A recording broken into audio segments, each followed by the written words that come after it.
নিজেকে কাপুরুষ দাবি করবেন না। দাবি বলতে কি, আপনি নিজেই এমন কিছু কাজ করছেন, এমন কর্ম সাধন করছেন যেটার মাধ্যমে আপনি নিজেকে কাপুরুষ হিসেবে প্রমাণিত করছেন। কেন? আপনার স্ত্রী, আপনার সন্তানাদি, আপনার কন্যা, এগুলো তো আল্লাহ রাব্বুল আলামিন গোপনে থাকার নির্দেশ দিয়েছেন। এখন এগুলো যে গোপনে থাকার নির্দেশ দিয়েছেন, মানে কি কারণে এগুলো গোপনে থাকার কথা বলেছেন, এটাও একটু ভাববার বিষয়। এটাও একটু ভেবে দেখা উচিত। হ্যাঁ, তো দেখেন, একটা নারী যে আসলেই আকর্ষণীয় একটা বস্তু, এটা আপনি কিভাবে বুঝবেন? এটা আপনি নিজেই বুঝতে পারবেন যখন আপনি রাস্তার পাশে কোনো এক আহ, অর্ধ উলঙ্গ নারী দেখেন।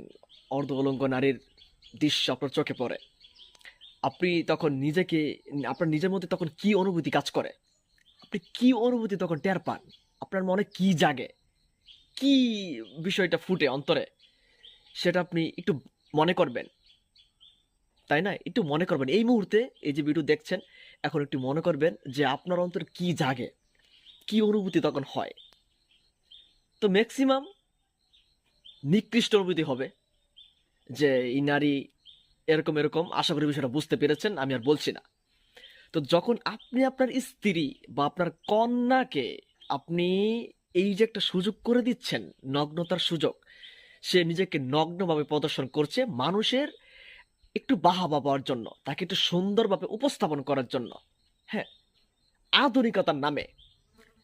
তো তখনও তো আমি বা আমার আমি বা অন্য কেউ আপনার সন্তান বা আপনার স্ত্রীর দিকে ওই লোলুপ দৃষ্টি ফেলবে, বাজে অশ্লীল দৃষ্টি প্রয়োগ করবে।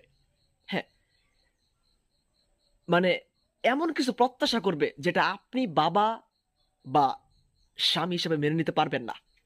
এটা আপনি পারবেন না, কিন্তু সেটা আপনি চিন্তা করছেন না। এটাই হচ্ছে আপনার স্ত্রী বা আপনার কন্যাকে দেখে অন্য একটা পুরুষ যখন এই অবস্থায় দেখছে, তখন তার ভিতরের পশুটা জেগে উঠছে। এটা আপনি জানছেন না, আপনি এটা বোঝার চেষ্টা করছেন না। বুঝতে পারলেন? ইসলাম যে চূড়ান্ত এবং চূড়ান্ত সত্য, এটা বেশি কিছু লাগে না, একটু চিন্তা করলেই হয়। ঠিক আছে?